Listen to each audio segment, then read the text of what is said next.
안녕하세요. 저는 이번에 시아버님 이야기를 좀 하고 싶어서 왔습니다. 저의 아버님은 워낙에 존재감이 뚜렷하셔서 동네에서도 유명하세요. 게다가 저는 시부모님과 함께 살고 있어요. 28살에 30살 남자에게 속아서 결혼을 덜컥 해버리고는 신혼집을 구하고 구하다가 결국 함께 살기로 했어요. 처음에 딱 3년만 지낼 생각으로 왔습니다.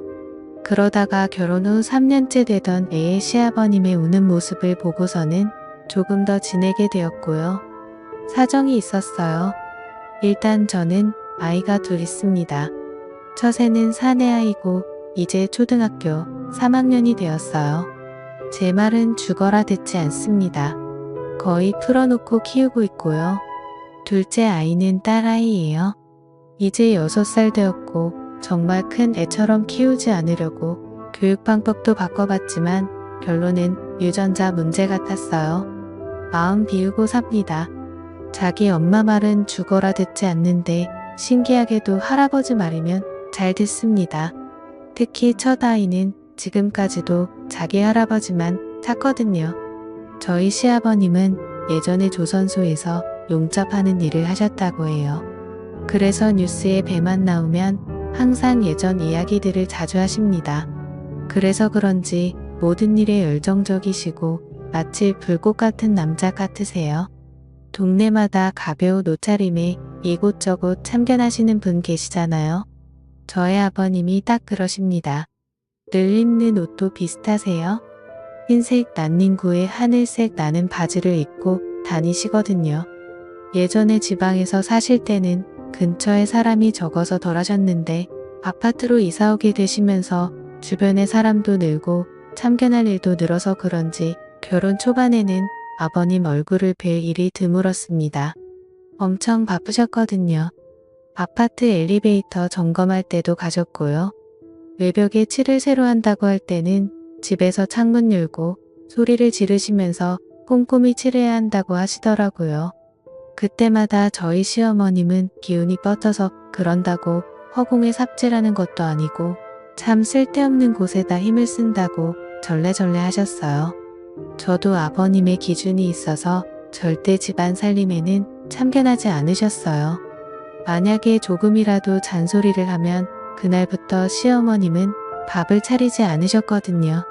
밥 잘 먹고 기운 뻗쳐서 저런다고 굶겨야 한다면서 밥을 엄청 부실하게 차려주신다네요. 몇 번 그렇게 맨밥만 드신 뒤로는 절대 집안일은 신경 안 쓰십니다. 저는 그 당시 직장 생활을 하고 있던 상황이라서 주말 말고는 함께 식사할 시간이 없었고 집에서는 잠만 자던 시기라 그런 일을 듣기만 했었어요. 문제는 제가 아이를 낳고 나서부터였습니다. 원래는 아이가 나오면 분가를 하려고 준비 중이어서 출산 후에 시댁에 잠시 머물다가 나가려고 했습니다. 그런데 집값 문제도 있고 아이도 많이 어려워서 조금씩 미루다가 집안이 뒤집히는 일이 생기게 되었어요. 그날 이후로 저는 분가 생각을 완전히 접었습니다. 24개월 되었을 때라 첫 아이다 보니 36개월까지는 무조건 제가 끼고 키우려고 했거든요. 직장도 관두고 아이만 봤는데도 어쩔 수 없었습니다.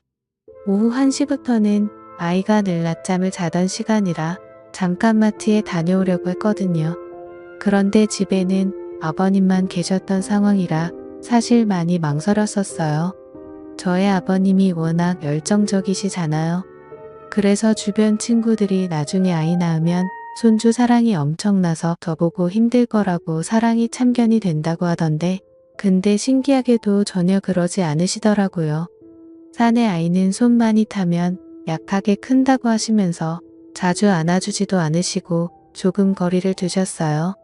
그래도 일단 아이가 깨기 전에 후딱 다녀오자는 생각으로 아버님께 말씀드리고 마트에 갔는데 갑자기 전화가 와서 받아보니 아버님이셨습니다.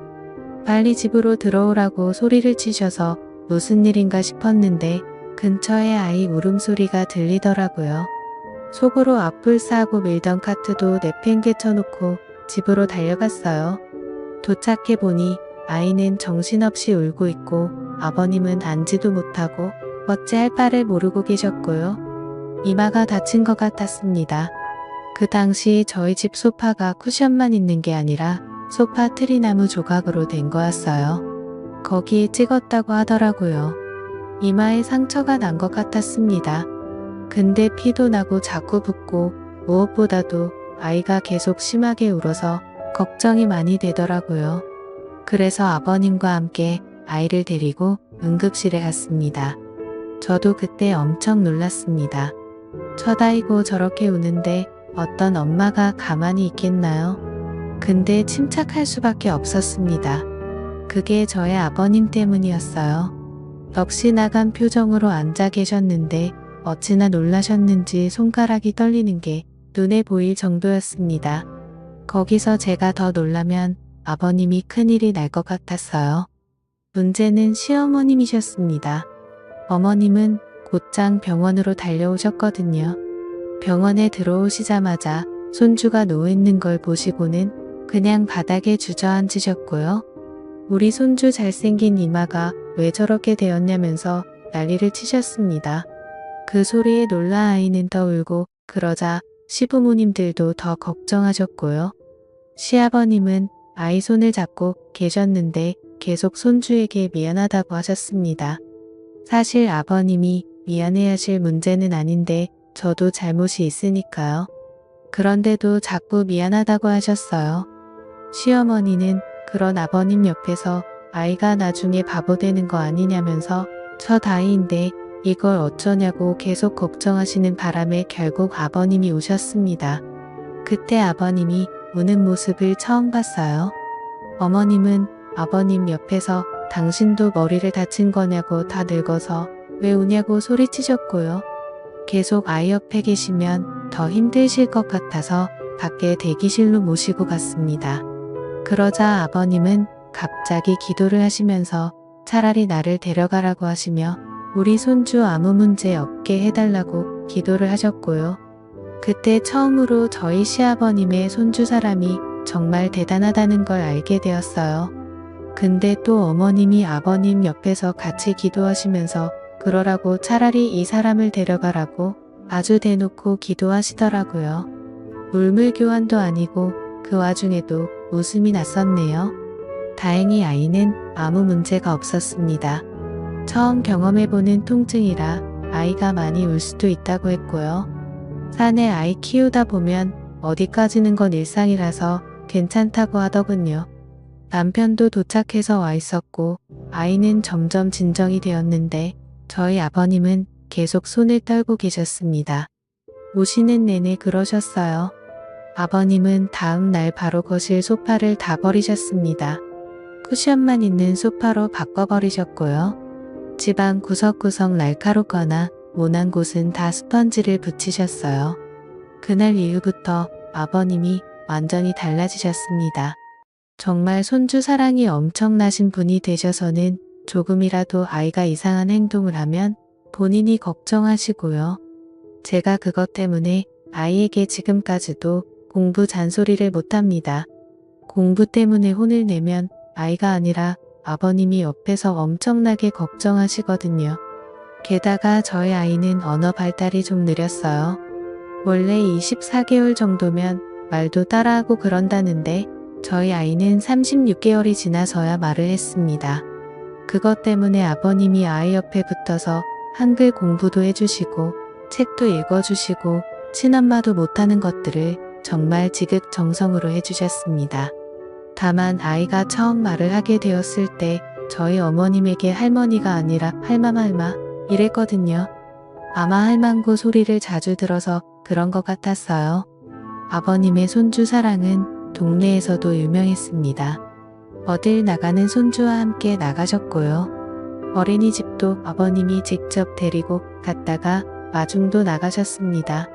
저희 아이가 어린이집에 적응을 잘 못해서 처음에는 엄청 울고 할아버지를 찾았다고 해요. 원래 다 그런 단계를 겪으면서 적응한다고 합니다. 문제는 저희 아버님도 적응을 못하셔서 우는 손주를 외면하고 우는 게 너무 힘드셨다고 해요. 과감하게 등을 돌리고 와한다고 말씀을 드려도 손주가 울면 같이 눈시울이 붉어지셨습니다. 그러다 나중에는 접이식 의자를 들고 다니시면서 손주를 보내놓고 어린이집 앞에 앉아 계셨어요.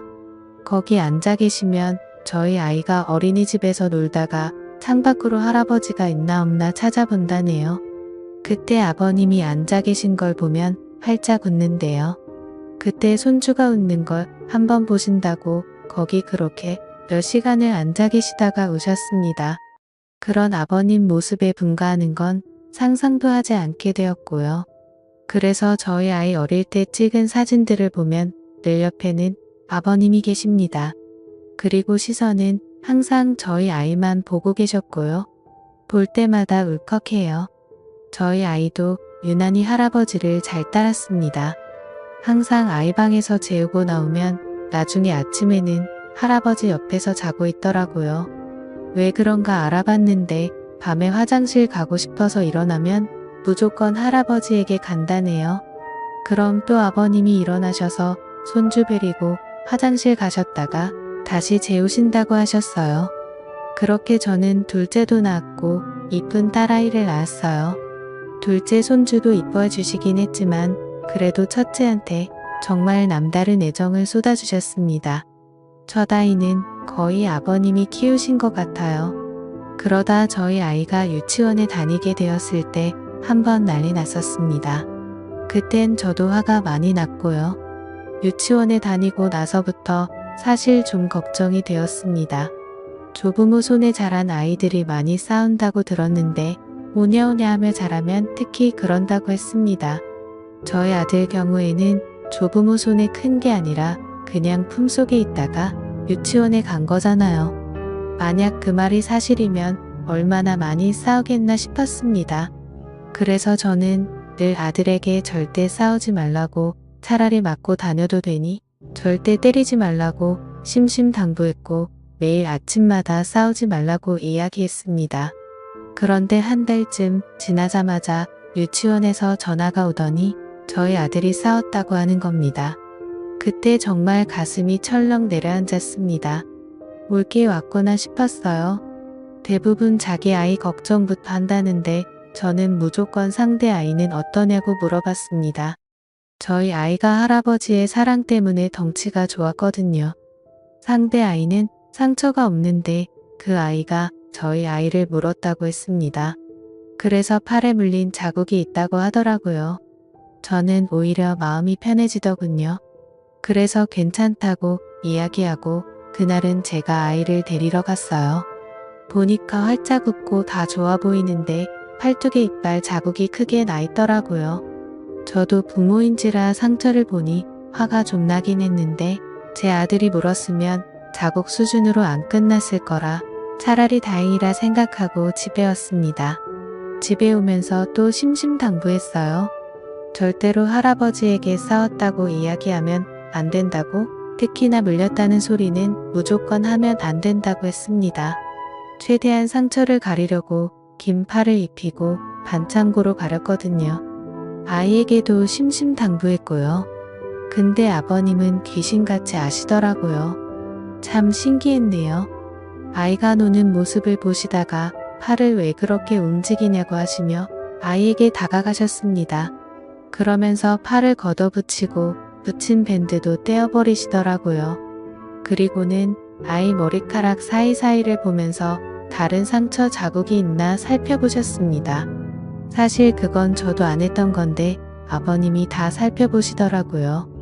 머리카락부터 발가락까지 아주 자세히 보시더니 그제야 아버님이 어디서 물렸냐고 친구랑 싸운 거냐고 물어보시더라고요. 저는 너무 놀랐네요. 아이는 저를 한번 쳐다보다가 할아버지를 보다가 번갈아 가며 쳐다보다가 그냥 방으로 뛰어들어갔고 아버님은 아무렇지도 않게 TV를 보시더라고요. 아버님은 별다른 반응이 없으셔서 오히려 제가 물어봤어요.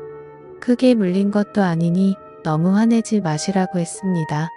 근데 아버님은 괜찮다고 하셨어요. 아이들끼리 싸울 건데 어떠냐고, 그리고 원래 지는 쪽이 악에 받쳐서 무는 거고 물린 쪽이 이긴 거라며 웃으시더라고요. 그래서 괜찮다고 하셨습니다. 다음 날은 아버님이 아이를 데리고 유치원에 가셨어요. 그런데 돌아오실 시간인데 늦으시더라고요. 거의 점심시간이 다 돼서 들어오셨어요. 표정이 엄청 어두워 보이셔서 무슨 일이 있었는지 여쭤봤습니다. 어제 그 싸웠다는 애 엄마를 만난다고 하시더라고요. 그래서 늦었다고 하시면서 손주를 유치원에 보내고 혹시나 해서 예전처럼 그 유치원 앞에서 계속 있으셨대요. 아무래도 손주가 물리고 와서 걱정되셨겠죠. 근데 문제는 어떤 엄마가 아이랑 같이 들어오더니 딱 봐도 화가 잔뜩 난 표정이었답니다. 그래서 유치원 가까이 가보니 저희 아이랑 싸웠던 아이의 엄마였던 거예요. 거기서 막 소리를 지르고 난리를 쳐서 아버님이 가서 이야기를 한참 나누셨다고 합니다. 좋게 이야기하고 사과도 하셨다네요. 그래서 사과는 왜 하셨냐고 우리가 사과받아야 정상 아니냐고 여쭤봤는데 약간 미친 여자 같아서 그냥 사과하고 끝났다고 하시더라고요. 서로 자식 교육 잘하기로 했다면서 그렇게 말씀하시고는 방으로 들어가 버리셨습니다. 저는 뭔가 계속 찜찜했어요. 그래서 그날 아이 데리러 제가 갔습니다. 유치원에 가서 제가 그랬어요. 아까 아침에 저희 아버님과 무슨 이야기를 했냐고 물어봤어요. 상대방 엄마가 화가 많이 났다고만 이야기하더라고요. 아니 물린 쪽은 우리 아이인데 어처구니가 없잖아요. 그래서 아니 할 말 있으면 애들 다 있는 유치원에서 그러지 말고 나한테 직접 전화하라고 내가 엄마니까 연락하라고 했어요. 그러면서 제 전화번호를 알려주라고 하고 왔습니다. 그리고 그날 저녁에 정말 제 핸드폰으로 전화가 오더라고요. 근데 웬 남자 목소리가 나더라고요. 저보고는 그 아이 할아버지라고 하시면서 저에게 대뜸 자식 교육 똑바로 하라고 소리를 치는데 어이가 없었습니다. 그래서 일단 참고 듣다가 애 엄마를 바꿔달라고 했어요. 그 여자가 받자마자 누군 아빠 없냐고 하더니 저에게 막 사부치더군요. 그래서 혹시 시아버님이 무슨 말 실수를 하셨나 싶어서 그날 아버님이 무슨 이야기를 했냐고 물었어요. 근데 사과만 하셨다네요.